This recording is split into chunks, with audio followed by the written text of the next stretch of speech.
হ্যাঁ হ্যাঁ, আল্লাহ বলছে, আল্লাহ পৃথিবীকে 6 দিনের মাথায় সৃষ্টি করছে। হুম। হ্যাঁ, আচ্ছা। আবার এই যে হ্যাঁ, হাদিসে কিন্তু আপনাদের লেখা বিগ আছে 7 দিনে। ব্যাং, হ্যাঁ সরি আমি বলেন, ভুল আপনি বলছি। ঠিক আছে, সমস্যা নেই। হ্যাঁ, কিন্তু আপনাদের বিগ ব্যাং থিওরি অনুযায়ী মানে বিগ ব্যাং আগে তো কোনো টাইমই ছিল না, এটাই তো। হুম। হ্যাঁ, এখন মানে আল্লাহ যখন 6 দিনে সূর্যই সাত বানানো দিনের কথা হয়নি তখন বলছে। দিনের হিসাব কেমনে করলো? এটা আমরা বুঝলাম না ভাই। দিনের হ্যাঁ, হিসাব তখন এটা কিভাবে আমি আসলো? এটা এখন লজিক দিব আমি। এই বিষয়টা হ্যাঁ, লজিক দেন দেন। লাগাবো। লজিকটা হচ্ছে হুম, আল্লাহ আমাদের বোঝানোর জন্য মানে দিন আমরা বুঝবো কি মানে সে সময় কতটুকু সময় অতিক্রম হয়েছে, সেই জন্য আল্লাহ হুম, মানে আমাদের দিনের সাপেক্ষে অনুযায়ী মানে 6 7 দিনের মাথায় এরকম একটা সময় লাগবে, মানে এরকম একটা একটা আন্ডারস্ট্যান্ডিং মানে সময় লাগবে, এরকমই আল্লাহ বোঝানো হুম। হয়েছে যে আমার এরকম সময় লাগছে পৃথিবীটা বানাইতে। আচ্ছা, এটাই তো, আপনারা তো আচ্ছা, মানে তাহলে ঘাটাঘাটি না করে উল্টা পাল্টা করেন। হ্যাঁ, তাহলে মানে আমরা বুঝতে পারলাম যে আল্লাহ ওই লজিক যে না লাগে। 24 ঘন্টা। আচ্ছা, বুঝতে পারলাম যে ওই ইউনিটটা হচ্ছে 24 ঘন্টার ইউনিট, তাই তো? যে দিনটা আল্লাহ বুঝাইতে চাচ্ছে সেই না, ইউনিটটা চব্বিশ হচ্ছে ঘন্টা আসলে ইউনিট না, 24 ঘন্টার ইউনিট। 24 ঘন্টা ইউনিট তো কিন্তু আমাদের জন্য। কিন্তু ভাই সহিহ হাদিসে বলা আছে, 24 ঘন্টা ইউনিট তো সহিহ আমাদের জন্য। মুসলিম, সহিহ মুসলিম হাদিস 6947 নম্বর হাদিস, এখানে বলা আছে যে রাসূলুল্লাহ সাল্লাল্লাহু আলাইহি সাল্লাম আমার হাত ধরে বললেন, আল্লাহ তাআলা শনিবার দিন মাটি সৃষ্টি করেন এবং এতে পর্বত সৃষ্টি করেন রবিবার দিন, সোমবার দিন তিনি বৃক্ষরাজি সৃষ্টি করেন, মঙ্গলবার দিন তিনি বিপদ আপদ সৃষ্টি করেন, তিনি নূর সৃষ্টি করেন বুধবার দিন, তিনি বৃহস্পতিবার দিন পৃথিবীতে পশু পাখি ছড়িয়ে দেন, আর জুম্মার দিন আসরের পর, জুম্মার দিনের শেষ মুহূর্ত থেকে আসর থেকে নিয়ে রাত পর্যন্ত সময়ের মধ্যবর্তী সময়ে সর্বশেষ মাখলুক আদমকে সৃষ্টি করেন। এটা হচ্ছে ইসলামিক ফাউন্ডেশনে পাবেন 6797-তে, ইসলামিক সেন্টার থেকে কিনলে পাবেন 6851 নম্বর হাদিস। এই হাদিসটা হচ্ছে একদম সহিহ হাদিস ভাই। হ্যাঁ, এটা কি হলো দাদা, আমার সব লজিক পানিতে চলে গেল। আপনার তো সব লজিক পানিতে চলে গেল ভাই। এখন তো মানে এই হাদিসে এখন মানে আপনার এখন যেটা করতে হবে সে হচ্ছে আপনার এখন তেনা পাচাইতে হবে, এই হাদিসটা সহি না, এই হাদিসটা সহি না, এটা বলে কিছুক্ষণ তেনা পাচান, তারপর ভাই তাহলে বিদায় নেন। কি আর করবেন, এছাড়া তো আর কিছু করার নাই। না ভাই, কিছুক্ষণ চিল্লা বাস্তব পাল্লা করেন। আপনার রেফারেন্স, রেফারেন্স দরকার, রেফারেন্স, রেফারেন্স দেখেন এটা কোন জায়গায়। আচ্ছা, দেখাচ্ছি। বাবা কি হলো এটা, আল্লাহ মাফ করো আল্লাহ, আল্লাহ পারলাম না আমি। আচ্ছা, এটা হচ্ছে সহিহ মুসলিম হাদিস, হাদিস নম্বর হচ্ছে 6947। দেখেন হাদিসটা হচ্ছে একদম সহি হাদিস, হাদিসের মান সহি। এখানে বলা হচ্ছে সৃষ্টির সূচনা ও আদমের সৃষ্টি। এখানে বলা হচ্ছে নবী সাল্লাল্লাহু আলাইহি ওয়াসাল্লাম আমার হাত ধরে বললেন, আল্লাহ তাআলা শনিবার দিন মাটি সৃষ্টি করেন এবং তাতে পর্বত সৃষ্টি করেন রবিবার দিন, সোমবার দিন তিনি বৃক্ষরাজি সৃষ্টি করেন, মঙ্গলবার দিন তিনি বিপদ আপদ সৃষ্টি করেন, তিনি নূর সৃষ্টি করেন বুধবার দিন, তিনি বৃহস্পতিবার দিন পৃথিবীতে পশু পাখি ছড়িয়ে দেন, এবং জুম্মার দিন আসরের পর, জুম্মার দিনের শেষ মুহূর্তে অর্থাৎ আসর থেকে নিয়ে রাত পর্যন্ত সময়ের মধ্যবর্তী সময়ে সর্বশেষ মাখলুক আদম আলাহ সাল্লামকে সৃষ্টি করেন। ইসলামিক ফাউন্ডেশনে হচ্ছে 6797, ইসলামিক সেন্টারে হচ্ছে 6851। ভাই বলেন ভাই, আপনাকে দেখাই দিচ্ছি সহিহ হাদিস, আপনি যদি বই থেকে দেখতে চান বই থেকেও দেখাই দিতে পারবো, কোনো সমস্যা নাই। তাহলে একটু সময় দিতে হবে, বই থেকে দেখাতে একটু সময় দিতে হবে। আমি আপনাকে hadisbd.com থেকে দেখিয়েছি, এবং hadisbd.com এ যে জিনিসটা দেওয়া আছে সেটা একদম ঠিকঠাক মতো দেওয়া আছে, আমি নিজে বই চেক করেও দেখছি। আচ্ছা, আপনাদের যে নাস্তিক.com আছে সেখানে মানে এরকম হাদিস কোথায় পাওয়া যায়? আমি তো খুঁজতে পারি, মানে তো পাই না এটা। নাস্তিক.com এ তথ্য ভান্ডার ইসলাম ধর্ম পাতাতে ঢুকলে আপনি সমস্ত হাদিস কোরআন সমস্ত রেফারেন্স একত্রে দেওয়া আছে। আচ্ছা, নাস্তিক.com ওখানে এ কি সমস্ত ঢুকে ভুল টুল দেখানো তথ্য আছে? ভান্ডার আছে। ভুল না, ওইখানে শুধু রেফারেন্স মানে গুলো ওখানে দেওয়া কি আছে, ভুলগুলা ভাই আপনি আপনি ভাই মানে আপনার নিজের মাথা যেগুলো খাটালে বুঝতে আপনাদের কাছে পারবেন যে ভুল এটা কোনটা ভুল। তো আপনি নিজের মাথা খাটাইলে বুঝতে মানে, পারবেন যে কোনটা ভুল কোনটা শুদ্ধ। ওইখানে শুধু রেফারেন্স না ভাই, গুলা দেওয়া আছে ভাই। হ্যাঁ আমি সব জিনিস অনেক মানুষ দেখাই, মানুষ না মানে প্রথম শুনলে মনে করে এগুলো সব মিথ্যা আপনারা যেসব বলেন, কিন্তু পরবর্তীতে বলি তুই চেক কর, এরকম আছে হুম, আসলে আছে যেরকম।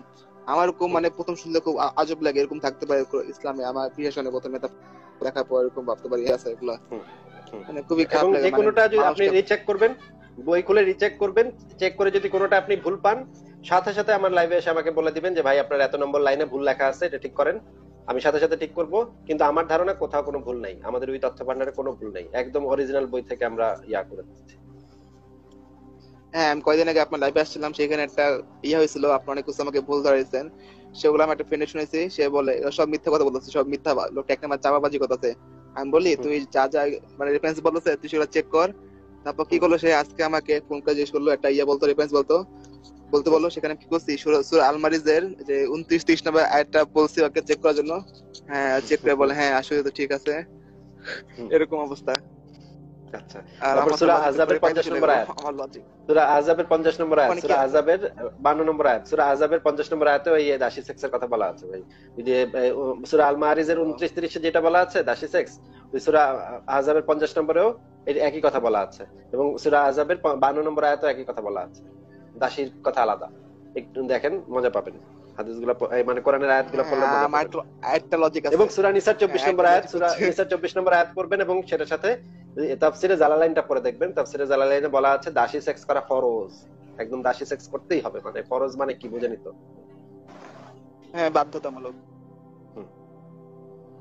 হ্যাঁ, আমার একটা লজিক আছে। আপনাকে আপনারা যে বলেন, হ্যাঁ, আমরা দেখাও live দিতে এ পারি এসে- আপনাকে, দেখাও দিতে পারি আপনাকে সূরা নিসার যে 24 নম্বর আয়াতের যে তাফসিরে জালালাইনে কি বলা আছে সেটা দেখাও দিতে পারি এখন সরাসরি। এই যে দেখেন, হ্যাঁ, দেখান দেখালে ভালো হয়। এটা হচ্ছে 5ম পারা সূরা নিসার 24 নম্বর আয়াত। আর তোমাদের উপর হারাম করে দেয়া হয়েছে সধবা নারীদেরকে তথা স্বামী ওয়ালি মহিলাদেরকে সকল মহিলাদের মধ্য থেকে, অর্থাৎ তাদের স্বামীদের থেকে যথারীতি পৃথক হওয়ার পূর্ব পর্যন্ত তাদের তোমাদের বিয়ে করা নিষিদ্ধ, তারা স্বাধীন মুসলিম নারী হোক বা না হোক। তবে তোমাদের দক্ষিণ হস্ত যাদের মালিক হয়ে গেছে বাদীদের থেকে, যারা যুদ্ধবন্দী হয়ে তোমাদের অধীনে এসছে, তোমাদের জন্য তাদের সাথে ইস্তেব্রায়ে রেহেমের পূর্ব স্বামীর পানি থেকে জরায়ুমুক্ত হওয়ার পর সহবাস করা জায়েজ আছে, যদিও তাদের স্বামীগণ দারুল হরবে বিদ্যমান থাকে না কেন। আল্লাহ তাআলা এই বিধানটি তোমাদের জন্য ফরজ করে দিয়েছেন। মানে যুদ্ধবন্দী দাসীদের স্বামীরা যদি দারুল হরব মানে কাফের রাষ্ট্রে যদি জীবিত থাকে, তাহলে আপনার দেখতে হবে যে সেই নারীর গর্ভে আগের স্বামীর সন্তান আছে কিনা। যদি সন্তান না থাকে তবে তাদের সাথে যৌন কর্ম করা হচ্ছে। আল্লাহ তাআলা তোমাদের জন্য এই বিধানটি ফরজ করে দিয়েছেন। ঠিক আছে, একদম মানে একদম পরিষ্কার ভাবে লেখা তাফসীরে জালালাইনে।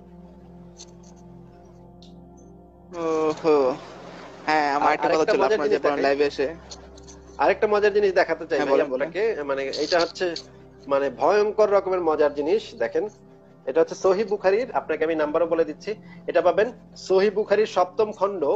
এটা আপনি ডাউনলোড করবেন, ডাউনলোড করে এইখানে পৃষ্ঠা নাম্বার, আপনি হাদিস নাম্বার 3832 এর নিচে যে একটা টিকা আছে সেই টিকাটা একটু ভালো করে পড়বেন। এই যে দেখেন 3832 নম্বর হাদিসের নিচে একটা টিকা আছে।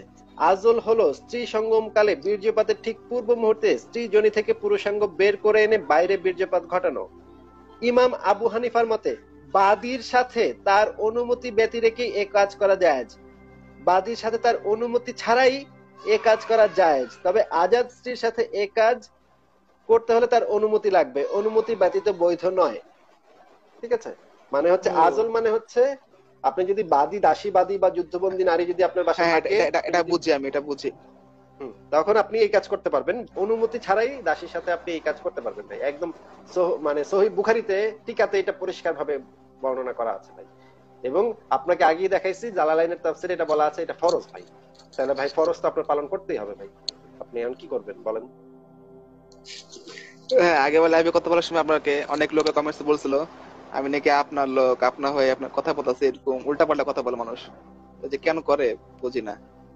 হুম, হ্যাঁ, ঠিক আছে ভাই, আপনাকে একটা আপনাকে কথা বলা ছিল সেটা। হ্যাঁ বলেন, আপনি বলেন। হ্যাঁ, তারপরে আপনাকে আমার আজকে বেশি হ্যাঁ, সময় নেই, আমি আর অন্য কোনো ভাইকে যুক্ত করবো। তাহলে বলেন ভাই। হ্যাঁ, বেশিক্ষণ নাই। আপনারা যে বলেন, হ্যাঁ, আমি কাউকে নাস্তিক হতে বলছি না আমি, কিন্তু আপনাদের লাইভে আসার মোটিভেটটা কি? এটা তো নাস্তিক এটা হয় হচ্ছে মানে। যুক্তি তর্ক, যুক্তি মানে মানুষ যেন মাথা খাটায় ভাই। মানুষের তো মাথা খাটাতে হবে, জানতে হবে, জ্ঞান অর্জন করতে হবে, সঠিক এবং ভুল কোনটা সেটা সিদ্ধান্ত নিতে হবে।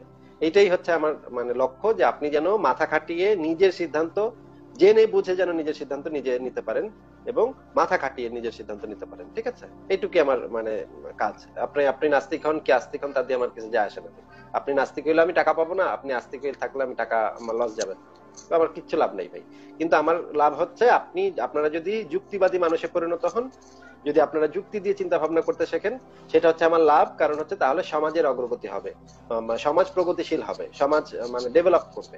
ঠিক আছে, পৃথিবীর সমস্ত সমাজই উন্নতি করেছে হচ্ছে গিয়ে ক্রিটিক্যাল থিঙ্কিং এর মাধ্যমে, চিন্তা, জ্ঞান, বুদ্ধি, যুক্তি, বিজ্ঞান এগুলোর মাধ্যমে।